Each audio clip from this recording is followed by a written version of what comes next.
بسم اللہ الرحمن الرحیم۔ پچھلی ویڈیو جو میں نے آپ کی خدمت میں پیش کی تھی اس حوالے سے کمنٹس بھی کافی سارے آئے تھے، اور فی الحال ان کمنٹس کے اوپر میں کوئی کمنٹ نہیں کرنا چاہتا۔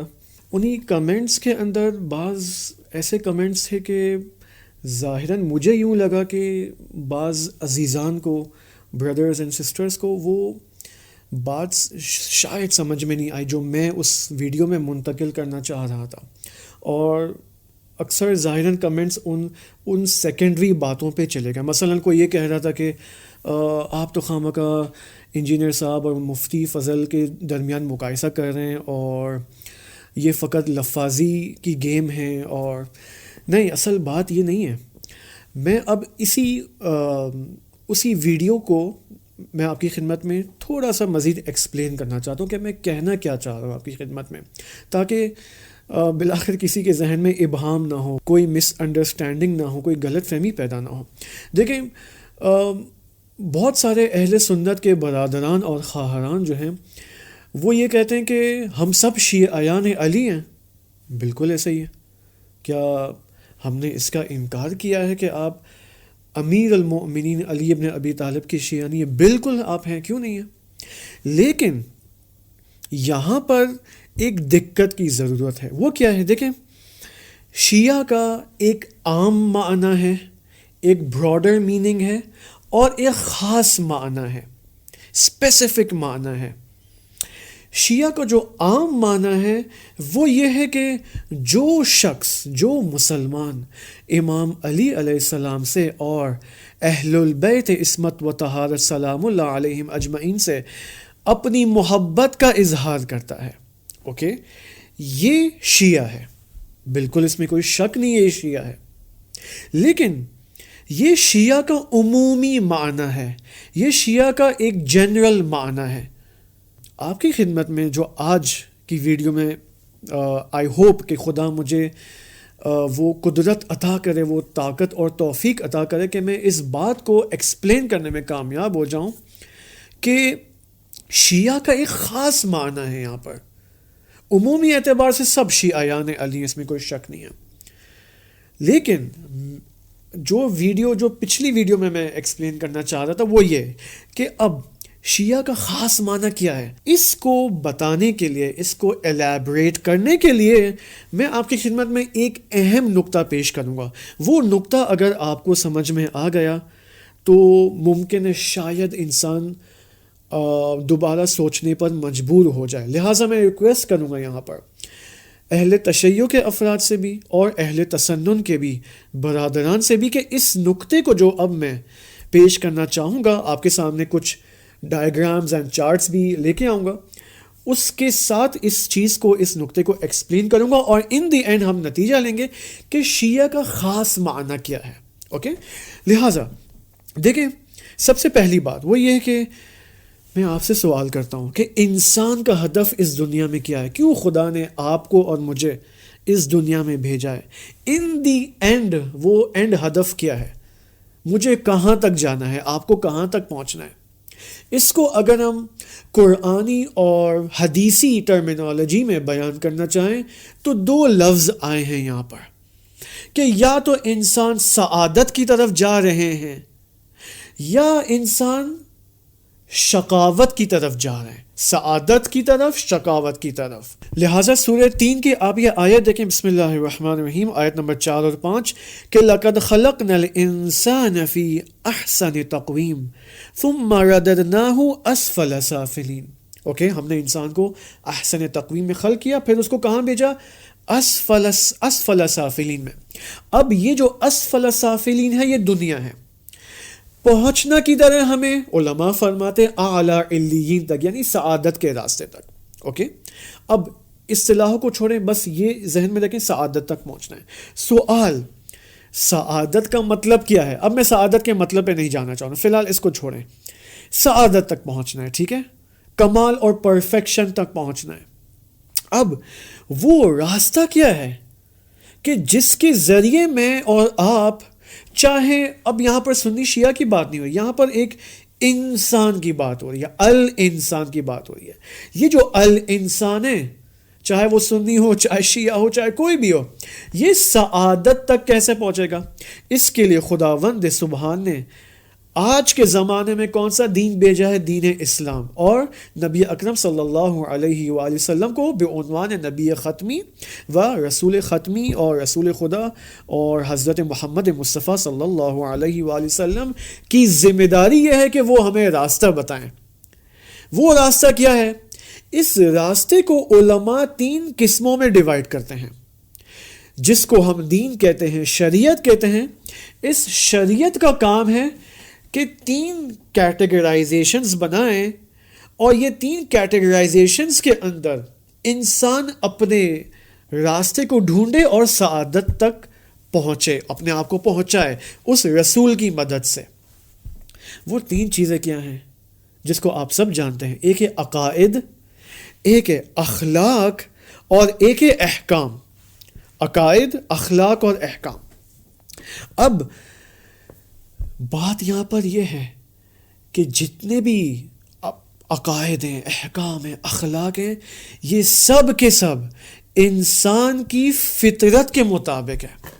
یہاں سب ڈیٹیلڈ موضوعات ہیں، یہاں پر میں نہیں یہ جانا چاہ رہا ہوں، لیکن صرف ہیڈ لائنز آپ کی خدمت میں پیش کر رہا ہوں۔ مکتب تشیع ہمیں کیا سکھاتا ہے؟ دیکھیں، عقائد کے اندر کیا ہے؟ توحید، عدل، نبوت، تشیع کے مطابق امامت اور قیامت، ٹھیک ہے؟ یہ 5 اصول دین ہیں۔ عقائد، علم کلام جس کو ہم کہتے ہیں، اگرچہ اس میں ہم فلسفہ اور عرفان کو بھی شامل کرتے ہیں تخصصی اعتبار سے۔ یہ عقائد کا موضوع ہو گیا، ٹھیک ہے؟ 5 اصول دین مکتب تشیع کے نزدیک۔ اس کے بعد کیا ہے؟ اخلاق۔ اخلاق یعنی کیا؟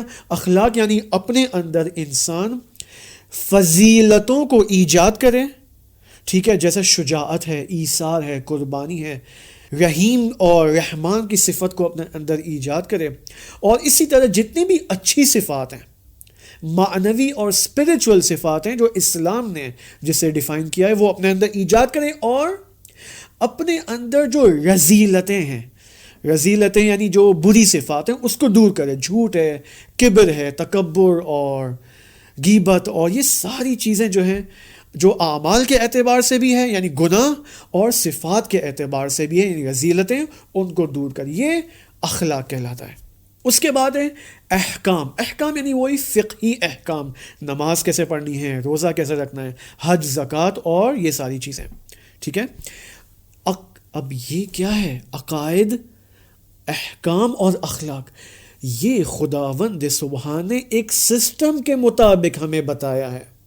یعنی عقائد کا ایک پورا نظام ہے، اخلاق کا ایک پورا نظام ہے، احکام کا ایک پورا نظام ہے، اور یہ تینوں نظام، اخلاق، احکام اور عقائد، یہ انسان کے وجودی ڈائمنشنز کے مطابق خدا نے اس کو خلق کیا۔ لہٰذا آپ دیکھیں، علامہ طباطبائی صاحب تفسیر المیزان فرماتے ہیں کہ جتنی بھی حتیٰ فقہی احکام ہیں، نماز کیسے پڑھنی ہے، تشہد کیسے پڑھنا ہے، خمس کیسے دینا ہے، شادی کے جو احکام ہیں، اور جب بچہ متولد ہوتا ہے اس کے کیا احکام ہیں، جتنے بھی احکام ہیں، یہ سب کے سب فقہی احکام انسان کی فطرت کے مطابق ہے۔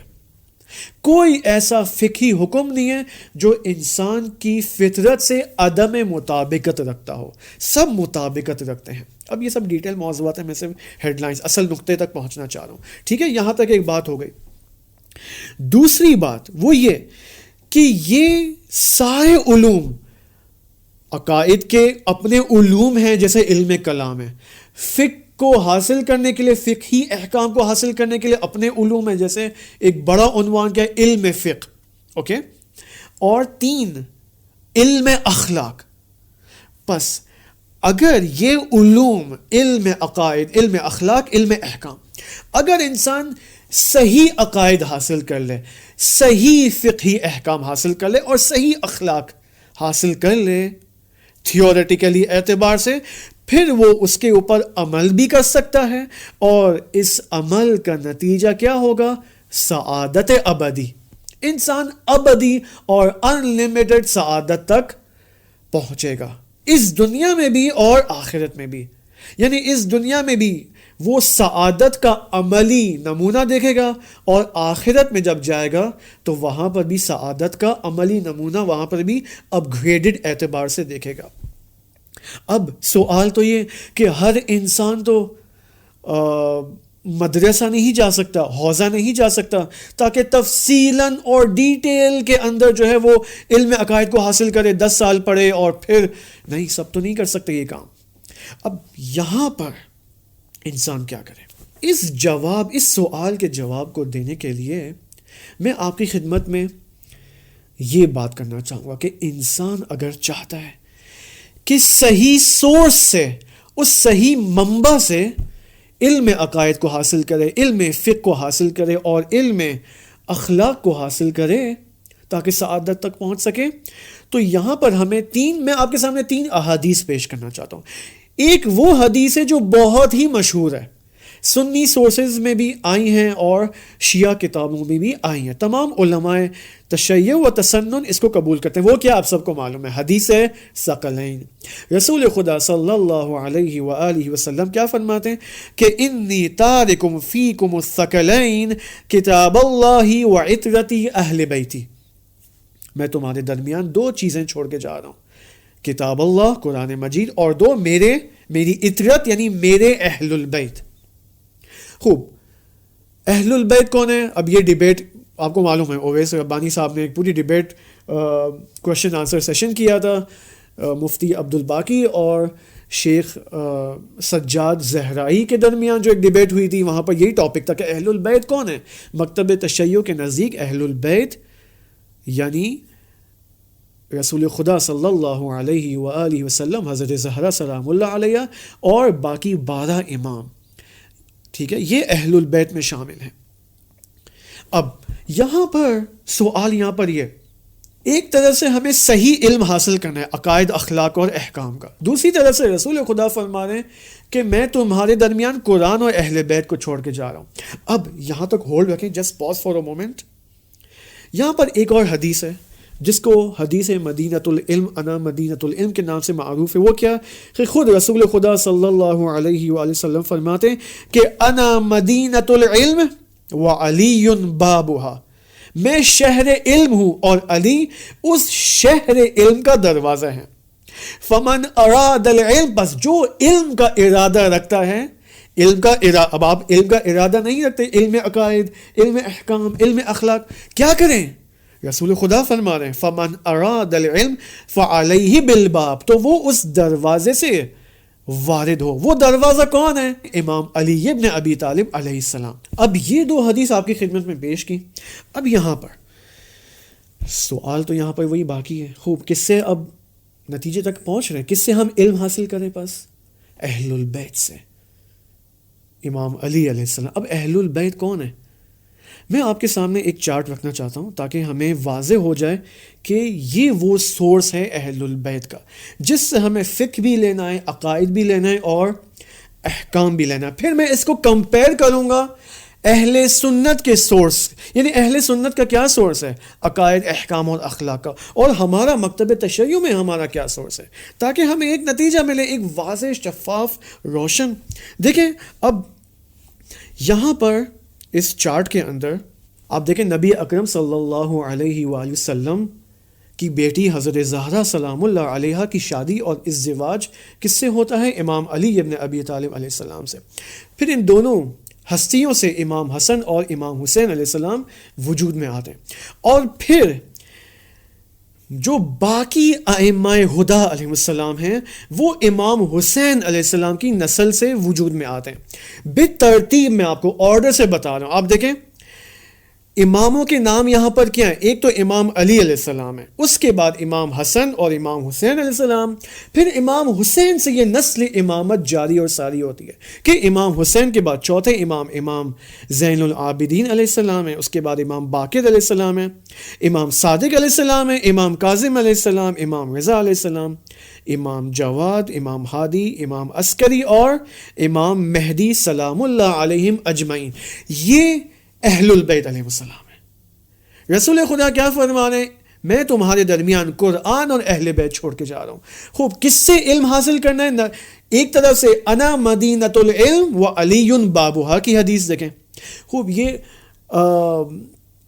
باب ہونا علی علیہ السلام کا، اس مدینہ علم میں وارد ہونے کے لیے فقط علی علیہ السلام باب ہیں کیا؟ نہیں، یہاں پر علی علیہ السلام کے بعد یہ باقی تمام ائمہ باب علم ہیں. کیوں؟ کیونکہ حدیث میں مکتب تشیع کے اندر کتابوں میں موجود ہے کلہم نور واحد، یہ تمام اہل البیت نور واحد ہیں. اب اس نور واحد کا کیا مطلب ہے؟ اس کو یہاں پر نور کیوں کہا گیا اہل البیت کو؟ یہ ایک تفصیل طلب مطلب ہے، کیونکہ بعض کمنٹس میں کہا کہ آپ کی ویڈیو بہت لمبی تھی، لہٰذا میری کوشش ہوگی کہ 15-20 منٹ سے زیادہ نہ ہو.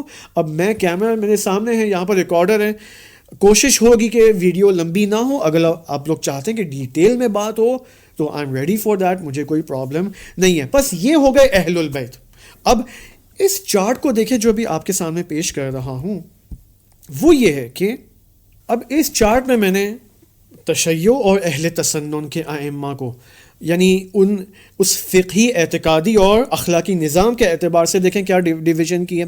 دیکھیں اہل تشیع، میں نے کہا نا مکتب تشیع، اس کے ذیل میں مذہب جعفری، مذہب فقہ جعفری، ٹھیک ہے. یعنی کیونکہ امام صادق علیہ السلام اور یعنی امام باقر اور امام صادق علیہ السلام کے زمانے سے خصوصاً فقہی احکام کا رواج زیادہ، یعنی علم فقہ کی تعلیم کا رواج زیادہ ہوا ہے. اگرچہ اس سے پہلے بھی تھا، لیکن حکومت بنی امیہ کے زمانے میں چونکہ تنگ زمانہ تھا اور خفقان کا زمانہ تھا اور پریشر کا زمانہ تھا امام حسن، امام حسین اور امام زین العابدین علیہ السلام کے لیے، لہٰذا اس زمانے میں تعلیم و تربیت، استاد اور شاگردی کا سلسلہ بہت ٹف تھا.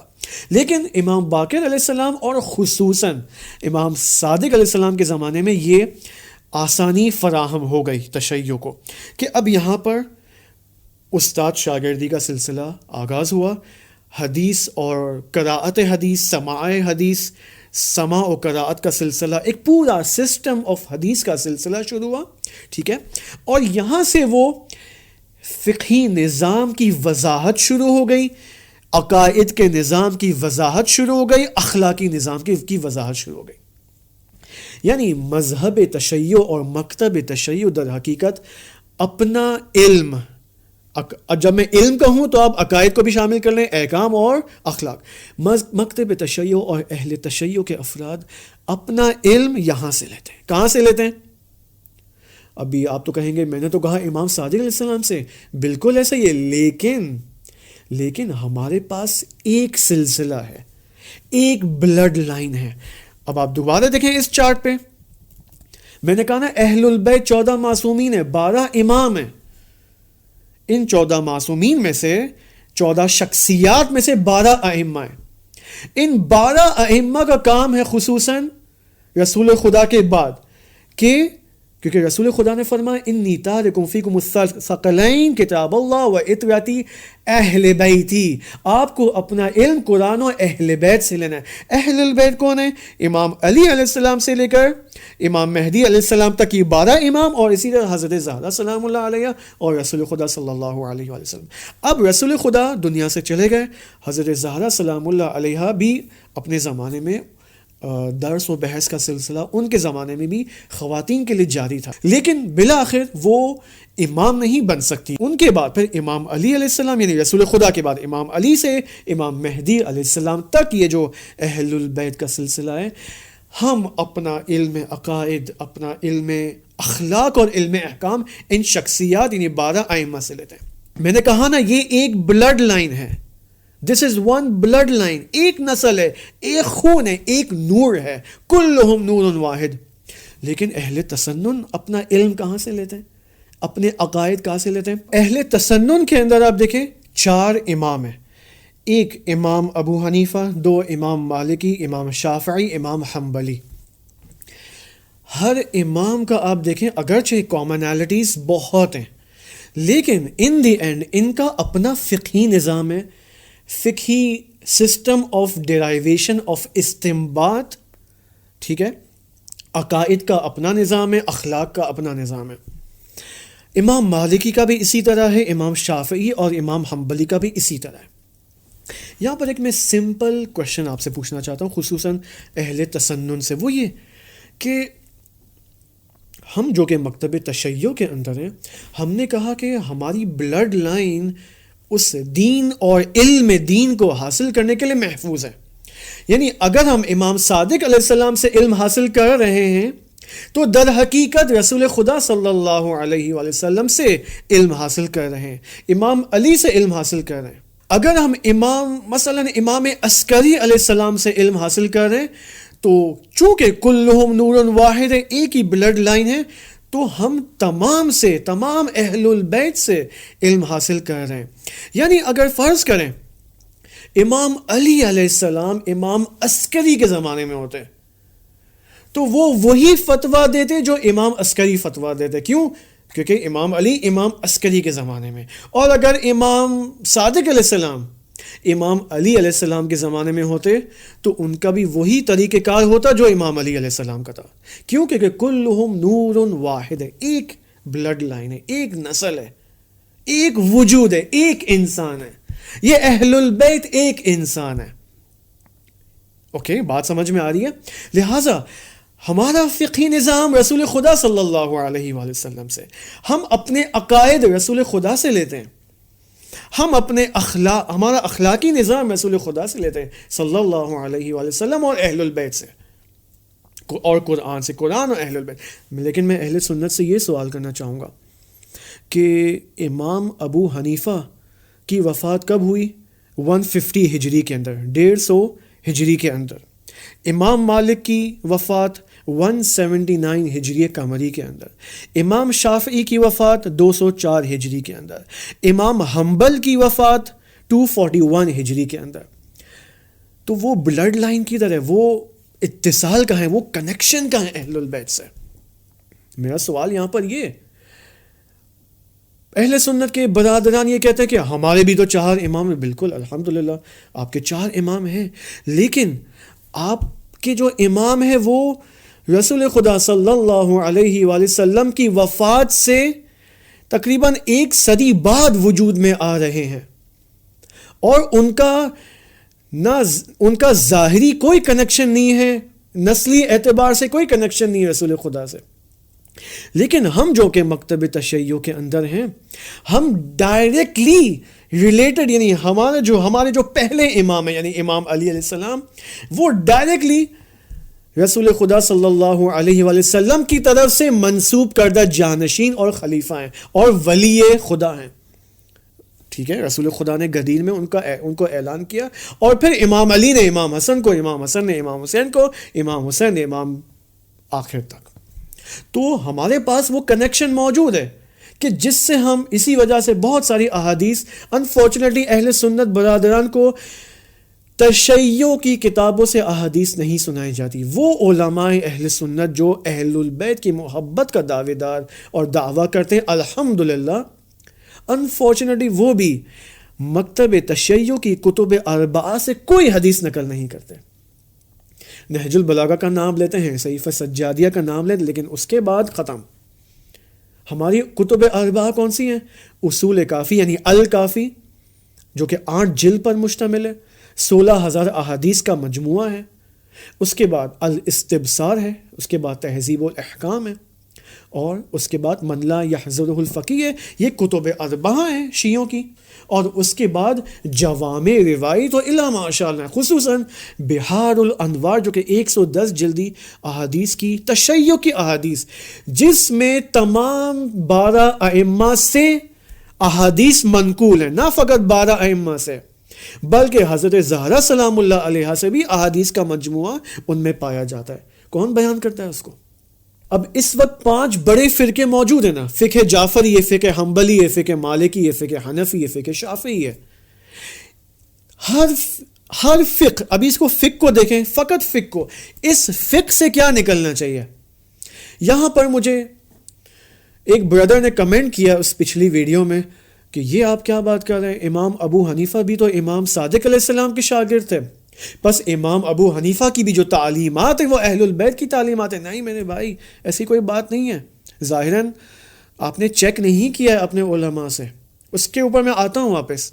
لیکن بات یہاں پر یہ ہو رہی ہے کہ جب ہم علم فقہ کی فقط بات کرتے ہیں، عقائد اور احکام تو عقائد و اخلاق کو تو ہم بعد میں دیکھتے ہیں، لیکن یہی فقہ، اس فقہ سے اور کیا برانچز نکلتی ہیں اور کیا شاخیں نکلتی ہے علوم کی. مثلا علم فقہ سے علم سیاست نکلتا ہے، علم سیاست ہے، علم اقتصاد ہے. اسی طرح ایڈوکیشنل یعنی تعلیم و تربیت کا پورا علم نکلتا ہے یہاں سے. یہ جو عقائد ہے جس کے ساتھ ساتھ فلسفہ بھی ہے، اسلامک فلسفی ہے، اس اسلامک فلسفی سے فلسفہ سیاسی وجود میں آتا ہے، فلسفہ اخلاق وجود میں آتا ہے، فلسفہ تعلیم وجود میں آتا ہے. بات سمجھ میں آ رہی ہو کیا رہا ہے؟ یعنی پھر ہم کہاں سے لیں؟ یعنی کیوں ہمارے اس وقت معاشروں میں پرابلمز ہے، کرپشن ہے، یہ ہے وہ ہے، مشکلات ہیں؟ اس کی وجہ یہ کہ ہم نے اپنی فقہ کو اہل البیت سے نہیں لیا ہے، فقہ کو امام صادق علیہ السلام سے نہیں لیا ہے، امام زین العابدین سے نہیں لیا ہے، امام کاظم علیہ السلام سے نہیں لیا ہے. وہ جو بھائی نے کہا تھا کہ نہیں ابو حنیفہ، امام ابو حنیفہ نے بھی تو مثلا امام صادق علیہ السلام کی شاگردی کی ہے. دیکھیں میرے بھائی، یہاں پر 2 پوائنٹس اس کو مد نظر رکھیں آپ. ٹھیک ہے امام صادق علیہ السلام کے 4000 شاگرد تھے، لیکن یہ 4000 شاگرد، ان میں کچھ عمومی شاگرد تھے، جنرل شاگرد تھے، کچھ خصوصی شاگرد تھے. خصوصی شاگرد میں اکثر اہل تشیع کے شاگرد تھے. امام ابو حنیفہ بھی جایا کرتے تھے امام صادق علیہ السلام کے پاس اور ان سے سوال کیا کرتے تھے، لیکن کتنا ان دی اینڈ پھر کیا ہوا؟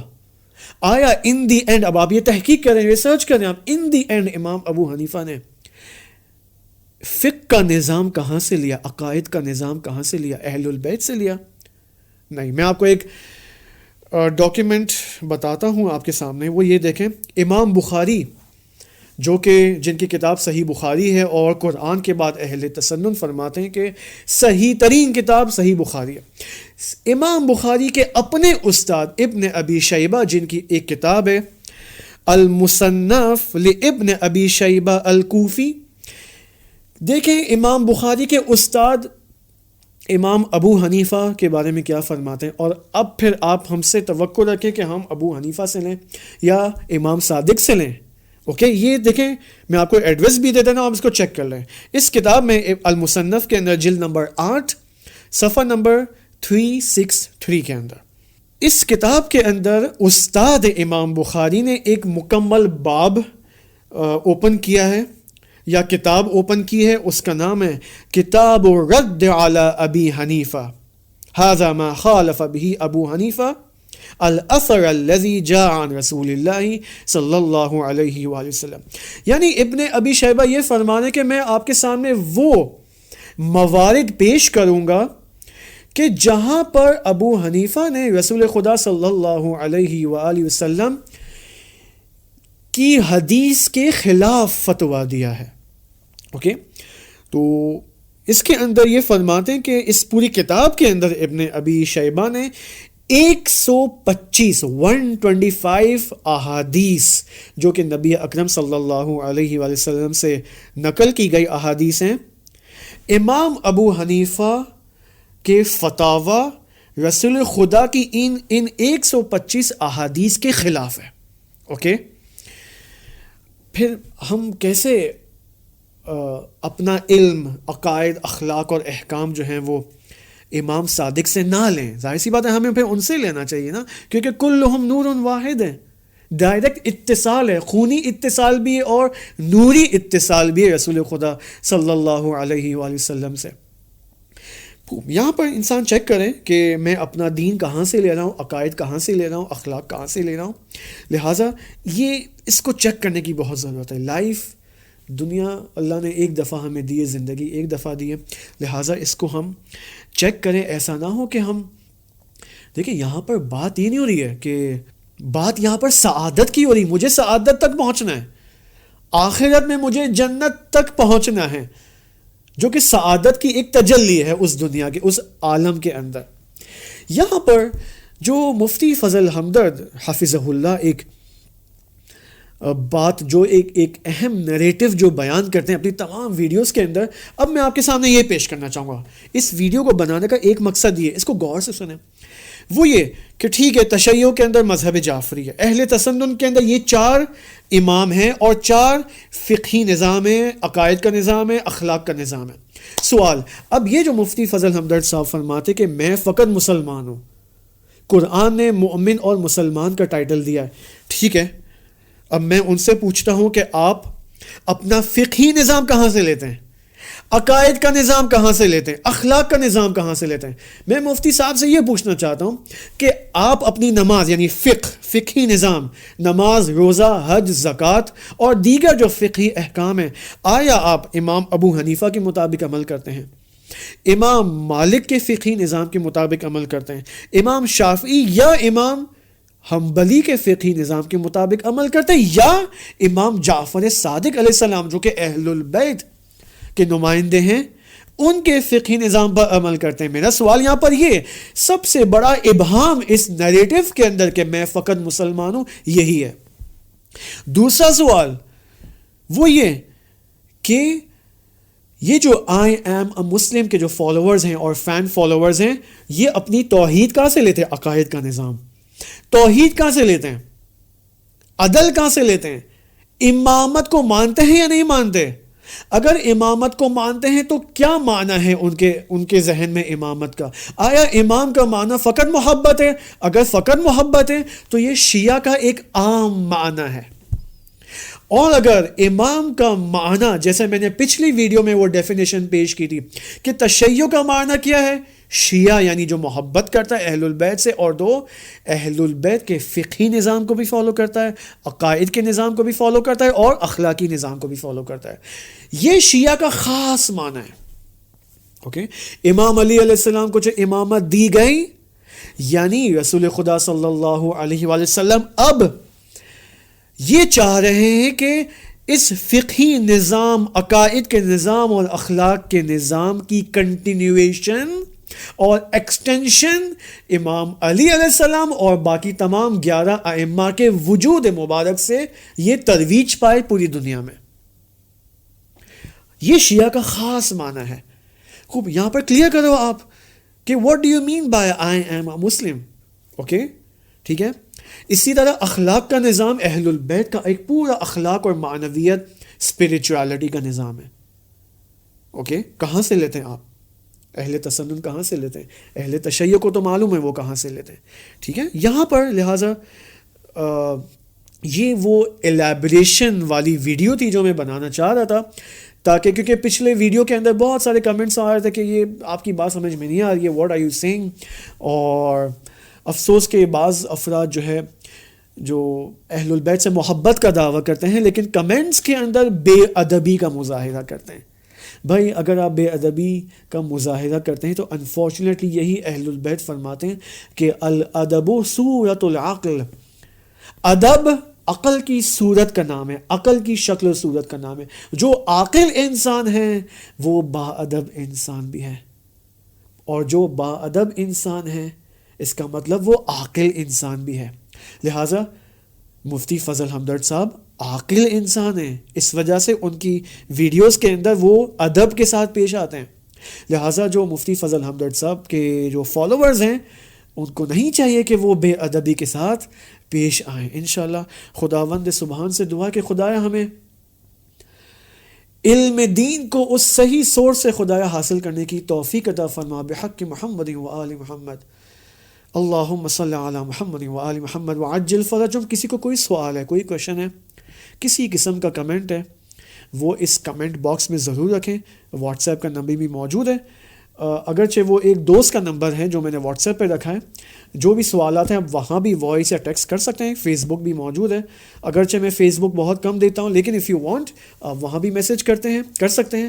اینڈ انشاءاللہ اگر آپ لوگ چاہتے ہیں کہ اس طرح کی ویڈیوز اور بنیں یا ایسے ٹاپکس جو عقائد سے مربوط ہو، جو اخلاق سے مربوط ہو یا کسی اور ٹاپک سے مربوط ہو، یو کین سجیسٹ می. انشاءاللہ خداوند سبحان سے آپ کی سلامتی اور آپ کی عافیت کی دعا کرتے ہیں، اور خداوند متعال سے آخری دعا یہ بھی کرتے ہیں خدایا فلسطین کے مظلوموں کی حمایت فرما، ان کو دشمنان اسلام سے نجات عطا فرما، اور خدایا ان کو جلد از جلد اس مشکل وقت سے نجات عطا فرما۔ خدایا ظہور امام زمانہ علیہ السلام میں تعجیل فرما۔